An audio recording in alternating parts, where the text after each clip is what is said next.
Alright, so what's up YouTube? It's the Night Saint here, back with another video. And this video is going to be about, I guess, the importance of healing and what it does for your identity.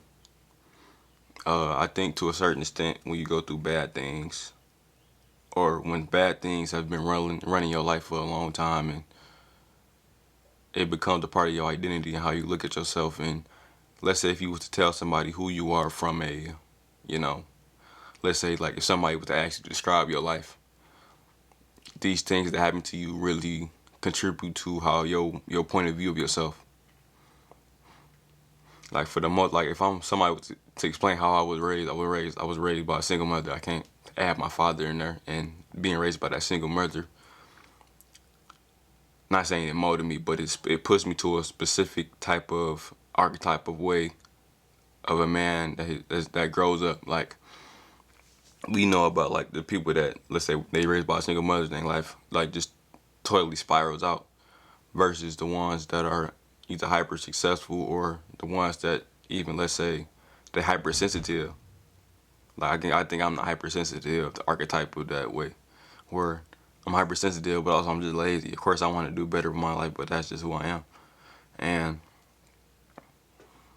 with that, dealing with that issue, I've grown to become very, you know, angry and frustrated, and of course, just going through the range of emotions because of the abandonment. But that's literally who I am at the ego level of me.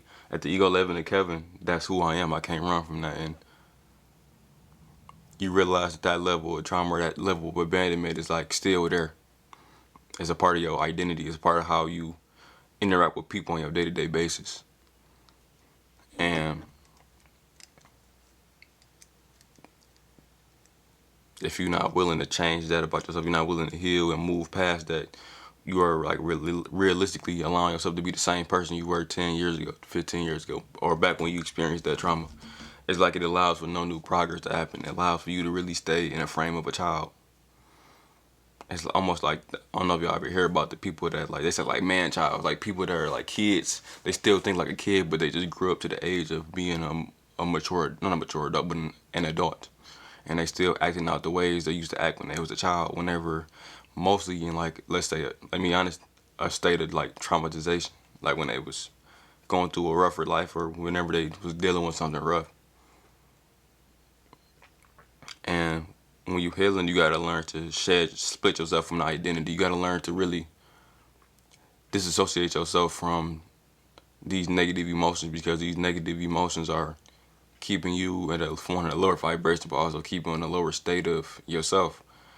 It's like, it's almost like how people be like, how they explain that if you really want to be successful, you have to learn how to ultimately become a different person that's worthy of that success. So you start believing having this different mindset, having this different belief system, and then these beliefs and thoughts create your desired manifestation. And what previously ways of thinking that you used to have is always forever will keep you in a negative state, away from your true, desires and what you really hope and dream for. And that's why you must heal, because it's always stopping you, it's always limiting you, it's always keeping you from where you really want to be. And sometimes that identity, that traumatized identity of yourself, it don't want to go. I think that's one thing I experience a lot. Is like, it's kind of like a paranoia, or like a fear. Like, let's say if I was to heal from everything that was bothering me, if I was to just give forgiveness to everybody that I perceived that wronged me, or perceived that did me dirty, or took me for granted, it's like I make myself boring. That's one thing about healing. It's fucking boring, but you realize that that's what you just have to do. I mean, sometimes this shit just get old. Like, people just like going through the same things, and I hate shit that get old. Like, I hate the constant, like, reiteration, the constant cycle of life where, if you don't get the lesson, it's gonna keep repeating until you get it. Like, I don't like that. I get why life does it, but I just don't like accepting it. So that's why I'm very quick to try to accept lessons when I see them come to my doorstep. I don't try to keep trying to push it away. And I guess as of recently, just the fatherhood and the abandonment, that shit is coming back up. And if I'm being honest, that's probably one of the hardest things I ever been trying to shake, and it's hard because when you get into it and you really just take yourself into the presence of your, it's like this: you exist. You know how they say? I don't know. I'm not trying to make it too, you know, deep in thought, but let's say you exist right now. Like I said, there's no such thing as the past and the future. Only you and the present exist, and so does every version of yourself from the moment you was born even to the future moments of yourself. Even though they're not fully realized, they all exist at one time, and that they exist in your mind, and inside your heart, and your spirit. So that age of me where I was really devastated by the trauma that was inflicted on me still exists, and he's still inside. He's still inside my heart. He's still inside my mind. He's still inside my belief system. He's still inside my thoughts and what I think, and he still feels some type of way about it. Even though I may feel in my mind that I may have accepted it, he still wants to feel some type of way about it. He was the one that was done wrong. I mean, we was the person that was done wrong, but he still firsthand directly felt that. And that type of emotion, that type of anger, frustration, sadness, because that's really, it's, because the thing about it is never, it's almost like a stage of like, you know, grief. Like I was multiple stages. I don't know all of them off top, but it's like those emotions so strong. I think Maya Angelou said something about this, about how I think people know their own flaws better than their own body odor. I'm paraphrasing, but it's something along the lines of that. And people will cling to those negative things about themselves, about they, you know, cling to their traumas as hard as they can. Cling to every negative aspect of themselves, so they won't feel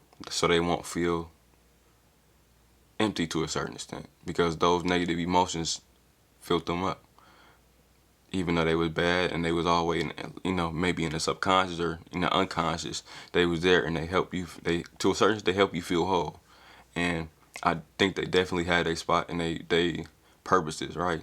I about to say, life has never been meant to be all good. If I said bad things didn't happen to you, it wouldn't inspire or motivate you to do anything better with your life. And then it comes to a certain point with those negative experiences, they hurt you. Like they are legit here to obstacles in your way, and they not nice. They not here to baby you. And they, and if I'm being honest, it's it's kind of split. It's kind of like and let me. I'm not even about to even do that. I'm about to stay on. I'm about to stay on topic. I'm about to fuck around and distract myself. But yeah, sometimes the bad things that happen to you, you know, we just believe that that's just very uncompassionate. It's works of evil, because some people don't deserve it. I think that baseline understanding, nobody deserves anything that bad that happened to them initially. Like, everybody's a perfect slate. Everybody's a clean slate. Nothing bad should happen to anybody, but just life happens, and it does. People innocent, and then some people find a way to protect and regain their innocence, and other people just say fuck it and just go off rampaging. And that's the difference between it, is that if you heal from it, you learn to cherish your innocence more. You protect it. You will cultivate it and nurture it, versus when that innocence is taken, or, you know, bothered, or, you know, traumatized. Some people will either externally or internally, like, really just keep reliving the trauma, and then, you know, eventually it will come to, you know, affect other people that's outside of you. So that's why you should learn to really heal it and get more comfortable with it. Not get comfortable with it, but learn to accept it and let it go. Like, I don't want to get too personal, but that's just how I always deem it to be. But yeah, if y'all like the video, like, comment, subscribe, and I'll see y'all later. Thank you.